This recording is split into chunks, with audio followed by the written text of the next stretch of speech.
Hey everybody, this is Minion Soldier and this is the Piracy Show. And today we're going to be taking a solo drug run to Jumptown. We're going to be risking all the money and just having fun. And, dude, come on. I know, you have to wait a long time for Star Citizen. You got crappy looking armor on. You're feeling sad, probably a little depressed. You can't wait for the game, but you have so much to live for. You really have so much to look for. Well, maybe after you respawn.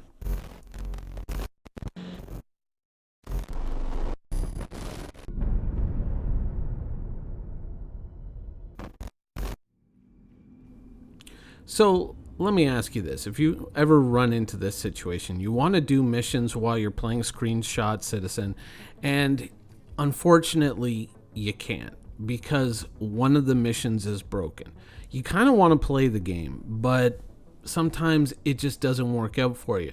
Well, the truth is that there are other opportunities out there, and they don't always revolve around missions. There are interesting things that you can do even with broken missions. Now, one of the missions that I'm going to be talking about is, of course, not this one, but a different one. One of the most basic missions that you get under the personal tab is, of course, the cleanup or messy situation type missions, but what you may not realize is that they actually give you the location to Jumptown. And so we're not actually going to do the mission, but hey, now that we've got a convenient little marker on our screen for Jumptown, why not go to Jumptown and make some money? Now, making money is, of course, another thing that we kind of want to talk about in this video because it's something that I've been circling for a little while, something that I wanted to talk about, and I've kind of hinted at a few times and talked about it very briefly, but I figured now would be a good time to discuss it in depth. Now, it's no real secret that the current flight model has left me somewhat unhappy with fighters. And,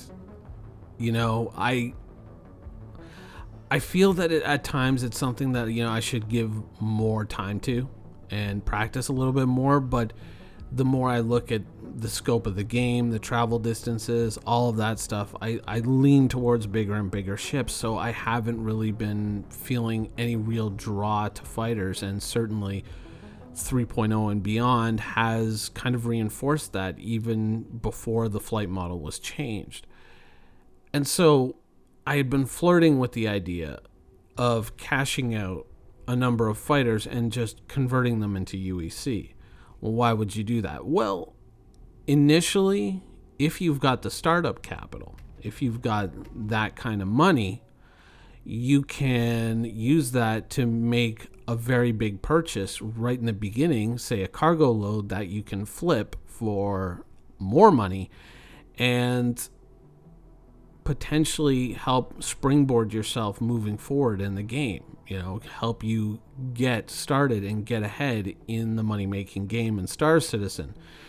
And I mean, there's a part of me that sees the wisdom in that, but there's another part of me that at the same time goes, do we really know how all this is going to shake out? Is it really a good idea to turn a bunch of fighters, or at least a couple of fighters, into nothing but UEC and then use that to make one huge purchase at Jumptown and then just start flipping that and kind of springboard myself ahead financially? Is that, when so much is up in the air, is that really a good idea, right? And this is kind of one of the big pitfalls of Star Citizen, right? Is that, am I planning too far ahead? Am I trying to figure things out way ahead of time?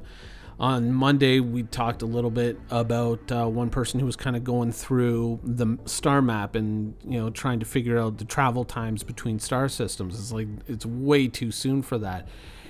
And that same alarm bell kind of clicks off in my head when I'm thinking about this. Is like, do we know?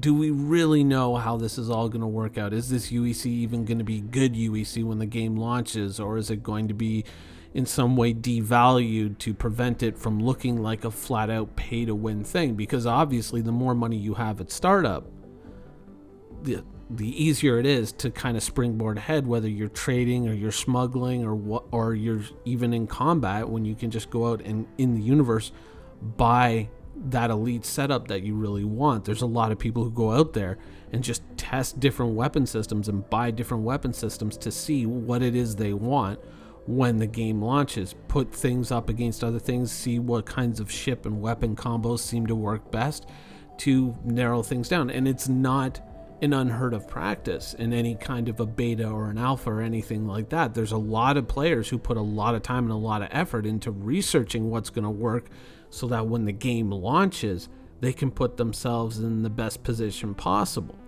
And I'm not immune to, that type of planning. I very much enjoy that type of thinking. And at the same time, though, I wonder about the UEC.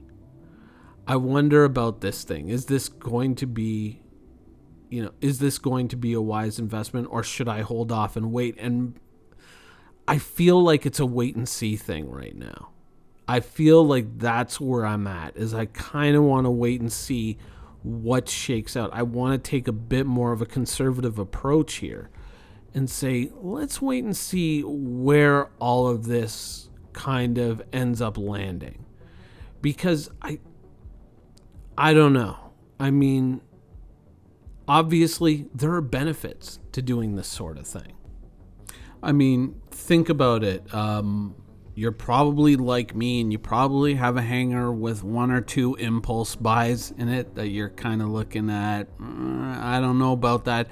Or maybe you think you picked up one or two ships too many, and you're looking to kind of pare down and simplify your hangar. It doesn't seem like that bad of an idea. The only thing that gives me pause, the only thing that really pushes back, is how is CIG going to handle this?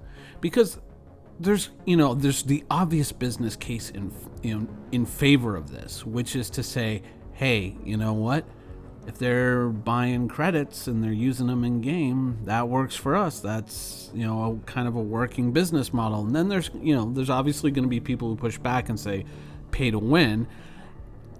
And to a certain degree, I mean, a certain amount of startup capital is just going to make the venture a little bit easier. There's a lot of people who already have a fair chunk of UEC and feel the benefits of that. Every time we reset the server, they go out and they're instantly up and running with a shit ton of money right away, or their ship is fully kitted out the way they want it to, until it gets blown up or the game disconnects and then they lose everything and say, well, fuck it, see you next quarter.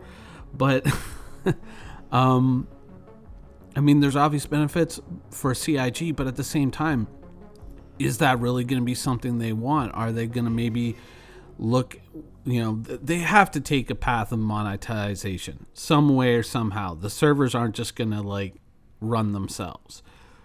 And so at some point, they're going to have to figure out, how are we going to make money now? Are they going to do it selling ships, selling ship skins, or selling UEC? Who knows? Which? Maybe all of the three? I don't know. So, I mean, would I be buying UEC at a point where, $20 gets you 20,000, and maybe a couple of years from now, $20 gets you 200,000 or 2 million? Who knows, right? Who knows which way that ball is going to bounce? And so that's kind of what pushes back, is how is CIG going to handle this into the future, right? Is it a good move now, a good way to kind of springboard ahead, or is it a wait and see thing, And that's kind of where, I don't know, I feel like I know I've got too much in my hangar and I should pare it down, but do I want to get rid of it now or wait? That's the gambling aspect of it. So I'm not sure what I'm going to do yet. I'm very much on the fence and having regular arguments with myself over this topic. Because, I mean, obviously, yeah, you get into the game. If you can go and you can load a ship up with whatever, I think ETAM is the big one now. If you can load your ship fully up with ETAM and just, make that big fat chunk of change right away at the beginning of the game, smuggling, drugs, then isn't that kind of a great way to kind of, move forward once the game goes live, is to set something up like that? I don't know, though. I'm just wondering if the value of UEC isn't going to shift, or the value in game, like 20,000 now maybe buys you a full set of armor and a couple of guns, whereas 20,000, a year from now, 2 years from now, doesn't get you shit. I don't know. Inflation can be a real bitch sometimes. Anyways, that's the show for today. I hope you guys enjoyed it, and thanks for watching.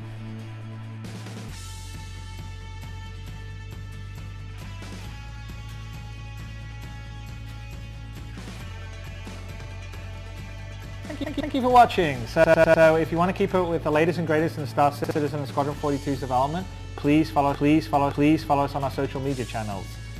See you soon.